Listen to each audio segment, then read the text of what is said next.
तो उसमें टाइम बहुत लगता है। और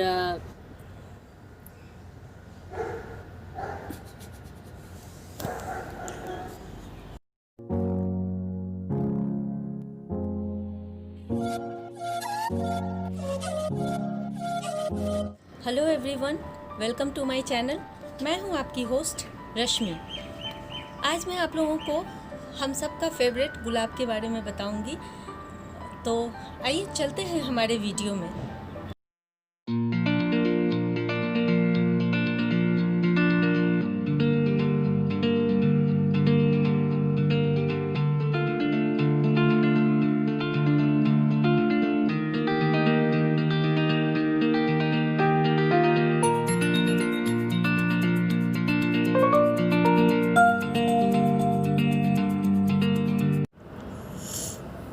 आप मेरे पीछे देख रहे हैं गुलाब के प्लांट लगाए हुए हैं मैंने। यहाँ पे ये रेड कलर का है, ये पिंक कलर का है, और ये यहाँ पे वाइट एंड पिंक कलर के, लाइट पिंक कलर के फ्लावर हैं। गुलाब हम सबका फेवरेट होता है, लेकिन जब भी हम गुलाब लगाएं तो हमें कुछ बातों को जानना बहुत ज़रूरी है। जैसे कि गुलाब बहुत डिमांडिंग प्लांट है, इसमें आपको थोड़ी सी मेहनत करनी पड़ेगी। जो लोग ऑफिस जाते हैं, जो लोग बहुत जल्दबाजी में रहते हैं, टाइम नहीं रहता है उनके पास, उन लोगों को एक बार गुलाब लगाने से पहले सोचें, क्योंकि ये जब तक आप इसकी केयर प्रॉपर ढंग से नहीं करेंगे ये फ्लावरिंग नहीं करेगा, और बहुत सारी प्रॉब्लम्स भी इसमें आती हैं। हम जिस एरिया में रहते हैं और हमारे जो क्लाइमेटिक हमारी जो कंडीशन है उन पे ज़रूर ध्यान देना चाहिए। जैसे आपने देखा होगा, मेरे पास बस इतने ही गुलाब हैं जो आप यहाँ पे देख रहे हैं, ये देसी गुलाब हैं। और मेरे पास 2 इंग्लिश गुलाब भी हैं जिसमें अभी फ्लावरिंग नहीं हो रही है, इसलिए मैंने आप लोगों को नहीं दिखाया है।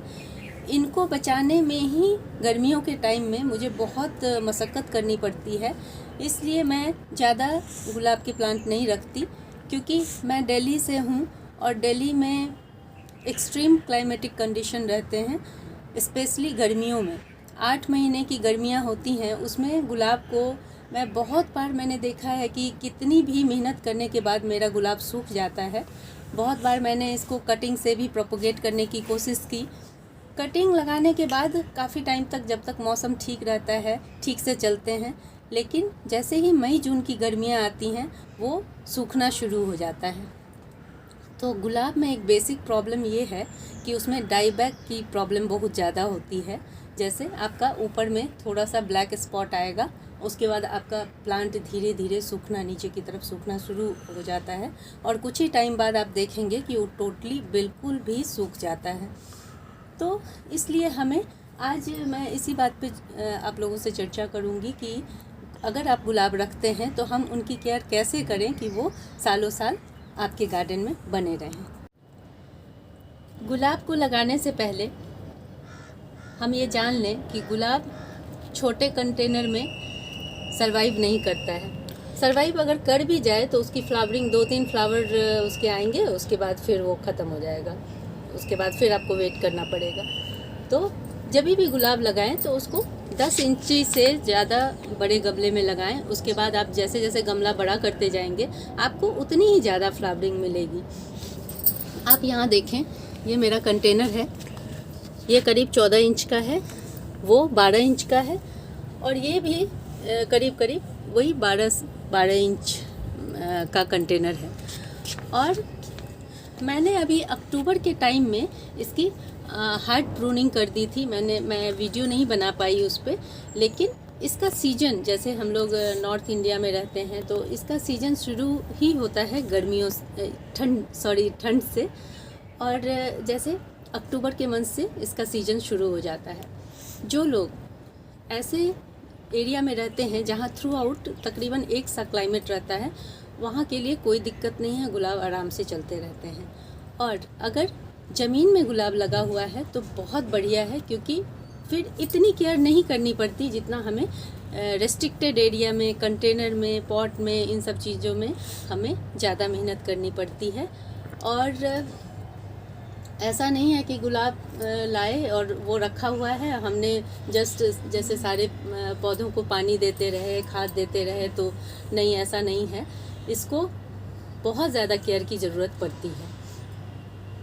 और आपने यहाँ देखा है कि ये सारे मेरे देसी गुलाब हैं। तो अगर आप इस तरह के क्लाइमेट में रहते हैं जहाँ एक्सट्रीम क्लाइमेट हो, तो आप देसी गुलाब ही प्रेफर करें, क्योंकि देसी गुलाब फिर भी थोड़े हार्डी होते हैं इंग्लिश गुलाब की अपेक्षा, और इसमें उससे थोड़ा कम केयर करने की ज़रूरत होती है। और आप देखें इस गुलाब को देख के, हालांकि ये मीडियम साइज़ के होते हैं, लेकिन आप मेरे इस गुलाब को देखें, ये बहुत बिग साइज़ का फ्लावर हुआ है, बहुत ही सुंदर, और इसकी खुशबू भी बहुत अच्छी है। तो देसी गुलाब का यही फ़ायदा होता है कि इसमें बहुत अच्छी खुशबू होती है। जब आप शाम को इस जगह पे आएंगे या इस वक्त भी बहुत अच्छी खुशबू है यहाँ पे। अब हम जानते हैं कि हमें कंटेनर बड़ा लेना है। अब इसकी मिट्टी कैसी होनी चाहिए, इसमें मिट्टी का भी ध्यान रखना है, पानी का भी ध्यान रखना है, सनलाइट का ध्यान रखना है। और प्लांट की तरह ये नहीं होते हैं, थोड़े सेंसिटिव होते हैं, इसलिए हमें इनका एक्स्ट्रा केयर करना है। आप देखें मेरे इस कंटेनर में बहुत सारे गुलाब के प्लांट के आसपास ये बहुत सारे वीड उगे हुए हैं। इनको बिल्कुल नहीं रखना है, हमें हमेशा इनको हटाते रहना है, क्योंकि हमारा गुलाब का प्लांट हाई फीडर प्लांट है। तो अगर हम इस तरह के वीड रहते हैं तो ये सारी एनर्जी लेते रहते हैं, इसलिए हमें ध्यान रखना है कि ये बिल्कुल हमारे कंटेनर में ना हो।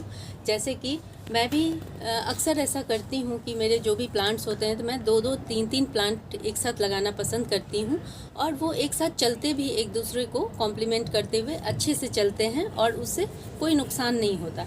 लेकिन गुलाब के प्लांट के साथ इसका उल्टा ही है, ये अकेला ही रहना पसंद करता है, और जितने भी वीड या एक्स्ट्रा प्लांट हैं वो सब हटा दें। जैसे आप यहाँ पे देखें, ये मेरे कुछ 10 o'clock के भी इसमें प्लांट लगे हुए हैं।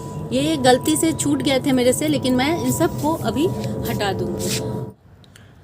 गुलाब की मिट्टी को हमेशा मॉइस्ट रहना चाहिए, गुलाब की मिट्टी, क्योंकि इसको अगर आप कम पानी देंगे तो भी प्रॉब्लम है, अगर ज़्यादा पानी देंगे तो भी प्रॉब्लम है। इसलिए हमेशा मिट्टी चेक करते रहें, एक मॉइस्ट कंडीशन हमेशा रहनी चाहिए। जैसे मैं आपको दिखाऊं, ये देखें, इसे पानी की ज़रूरत नहीं होती है, इसे मॉइस्चर की ज़रूरत होती है। मॉइस्ट मतलब ऐसा, मुट्ठी बंद करते ही आपकी मिट्टी ऐसी होनी चाहिए, ना सूखी हुई है ना ज़्यादा गीली है। तो अगर हम इसमें ज़्यादा पानी डालेंगे, इसके रूट में सबसे ज़्यादा फंगस लगने का डर होता है। इसके रूट में भी, इसके स्टेम्स में भी, इसकी पत्तियों में भी आप अक्सर देखेंगे काले काले स्पॉट हो जाते हैं, वो फंगस की निशानी है। स्पाइडर माइट का भी बहुत ज़्यादा अटैक होता है। इसलिए हमें हर 15 डेज़ पे इस पर कोई ना कोई ऑर्गेनिक पेस्टिसाइड, मैंने अपने पिछले वीडियो में भी ऑर्गेनिक पेस्टिसाइड के बारे में बताया होगा, आप लोग उसे ज़रूर देखें, और कोई एक पेस्टिसाइड चुन लें और हर 15 डेज़ पे इस पर स्प्रे ज़रूर करें, ताकि इन सब बीमारियों से बचे रहें। और अब हम सनलाइट के बारे में जानते हैं। फुल सनलाइट में रहने वाला प्लांट है। अगर हम इसे 2-3 घंटे की धूप दिखाएं या फिर शेड में रखें तो इसमें फ्लावरिंग नहीं होगी, और अगर फ्लावरिंग आ भी जाती है तो बस एक आध फ्लावर ही निकलेंगे, और उसमें भी बहुत खूबसूरत कलर, जो वाइब्रेंट कलर निखर के आता है वो नहीं आएगा, और बस ऐसे ही लेगी से प्लांट चलते रहेंगे आपके।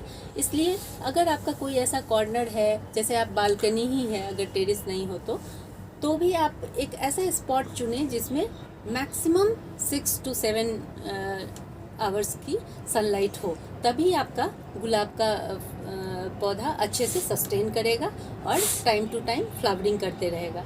आप देखें मेरा जो ये प्लांट है, ये अक्टूबर से ही, जब से मैंने इसकी प्रूनिंग की थी उस समय से ही फ्लावरिंग कर रहा है, और ये एक बार बहुत अच्छी तरह ब्लूम हो चुका है। ये सेकेंड टाइम इसकी ब्लूमिंग चल रही है, और ये जनवरी, फरवरी, मार्च के एंड तक अच्छी फ्लावरिंग करते रहेगा।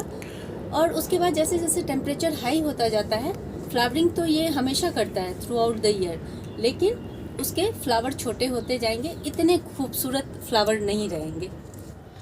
आइए अब हम फर्टिलाइज़र के बारे में बात कर लें। मैंने शुरू में ही बोला है कि ये हैवी फीडर प्लांट है और जब तक हम इसे हर 15 डेज़ में इसको कंपोस्ट नहीं अवेलेबल करते हैं तो ये फ्लावरिंग नहीं करेगा, 2-3 फ्लावर ही खिलेंगे आपके। तो हर 15 डेज़ में इसको इस तरह की पॉटिंग मिक्स देनी है जिससे पत्ते कम ग्रोथ करें, फ्लावरिंग ज़्यादा हो। लोकल एरिया में वर्मी कंपोस्ट तकरीबन हर जगह अवेलेबल होती है और नीम की खली भी हर जगह अवेलेबल होती है, तो इसके लिए सबसे बेस्ट होता है। ये देखिए मेरे पास कुछ वर्मी कंपोस्ट हैं और ये नीम की खली है। और एक और मैंने आप लोगों को टी लीफ कंपोस्ट बनाना बताया था, मेरी किसी वीडियो में है, और ये सबसे अच्छी खाद है क्योंकि हमारा रोज़ का प्लांट जो है एसिड लवर होता है, एसिडिक मिट्टी इसके लिए बहुत अच्छी होती है। इसलिए ये जो हमने बनाया हुआ है ये बहुत इजी है, आप सब लोग इसको बना सकते हैं। ये भी इसके लिए बहुत अच्छा कंपोस्ट है। तो हम कैसे इसकी मैन्योरिंग करेंगे वो देखें। पहले तो इसकी जितनी वीड्स हैं हम इन्हें निकाल लेंगे। और एक और चीज़, इसकी गुड़ाई करनी बहुत ज़रूरी है। हर 15 डेज में आप जब भी कंपोस्ट डालें तो इसकी गुड़ाई कर लें अच्छे से। और रूट के पास कोई भी कंपोस्ट या मैन्योर नहीं देना है, साइड में देना है क्योंकि बहुत ज़्यादा ये बैक्टीरिया और फंगस प्रोन होते हैं। इसलिए हमने जैसे इसकी गुड़ाई कर ली और इसमें इस तरह से इतने बड़े कंटेनर में हम 3-4 चम्मच, एक मुट्ठी भर करके ये कंपोस्ट डालेंगे इसकी मिट्टी में। और हमेशा इसके तने से दूर इसको डालें।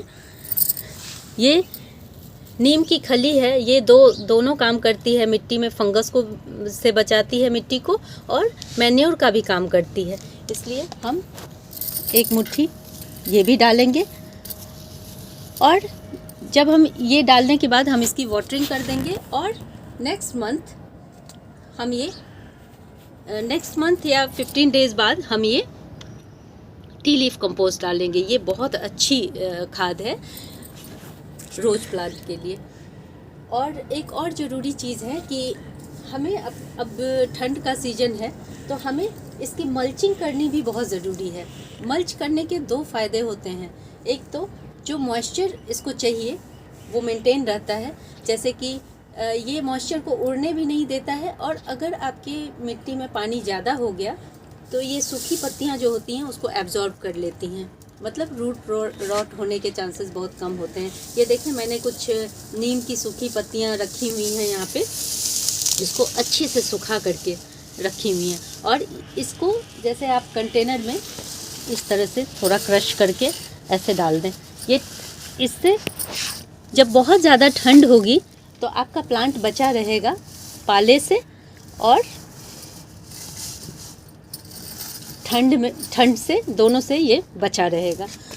और ये मल्चिंग करना गुलाब के प्लांट के लिए बहुत ज़रूरी है। इसलिए मैंने अभी तक आपको मल्चिंग किसी प्लांट के बारे में नहीं बताया है, लेकिन गुलाब में मल्चिंग बहुत ज़रूरी है। इसलिए इस तरह से एक आधे इंच की लेयर मल्च करके रख दें। इससे भी आपका प्लांट फंगस से बचा रहेगा, मॉइस्चर मेंटेन रहेगा, मतलब इसकी पूरी केयर इससे हो जाएगी। गुलाब में कंटिन्यूअस हैवी फ्लावरिंग के लिए एक और थंब रूल है जिसको फॉलो करना बहुत ज़रूरी है। वो है, ये देखें आप यहाँ पे, ये स्पेंट फ्लावर्स हैं और आप यहाँ पे देख रहे होंगे इस स्टेम में यहाँ से न्यू बडिंग स्टार्ट हो रही है, ये नया लीव निकल रहा है। इसमें भी देखें यहाँ से छोटे छोटे ये निकल रहे हैं। तो हमें ये 2 लीफ छोड़ करके यहाँ से कट कर देना है। यहाँ देखें जहाँ से ये निकल रहा है ये 2 लीफ नोट जो हैं यहाँ से इसे ऐसे कट कर देना है। और आपका जो ये जितने भी टूल आप यूज़ करते हैं गुलाब की प्रूनिंग में, इसकी कटिंग में, उन सब को आपको स्टेरिलाइज करना है अच्छे से। या तो आप स्प्रिट से कॉटन में स्प्रिट लगा के इसे रब कर दें, या फिर अच्छे से, अगर आपको कोई झंझट नहीं चाहिए तो अच्छे से आप अपने टूल्स को धो के धूप में सुखा के रखें। इससे आपका हमेशा ये बैक्टीरिया फ्री रहेगा आपका टूल, क्योंकि हम इन छोटी छोटी बातों को ध्यान नहीं देते हैं, लेकिन मैंने बहुत बार ऐसी गलतियां की हैं, इसलिए आप लोगों को बता रही हूँ कि इन छोटी छोटी चीज़ों का ध्यान रखें। और इसमें कोई दिक्कत नहीं है। अभी से मैं आपको फिर कभी भी दिखाऊंगी जब इसमें हैवी फ्लावरिंग होती रहती है, क्योंकि इससे पहले भी जब मेरे गुलाब खिले हुए थे ये पूरा पोर्शन भरा हुआ था गुच्छों में, लेकिन मैं क्लिक नहीं कर पाई थी। लेकिन फिर भी आप देखें कितने प्यारे लग रहे हैं, बहुत ही सुंदर फ्लावरिंग हो रही है, बहुत ही अच्छी। तो आप लोग भी इन सारे रूल को फॉलो करते हुए गुलाब में थोड़ी सी मेहनत करें और देखें इसका कमाल, और बहुत आपकी भी बगिया ऐसे ही खूबसूरत बनी रहेगी।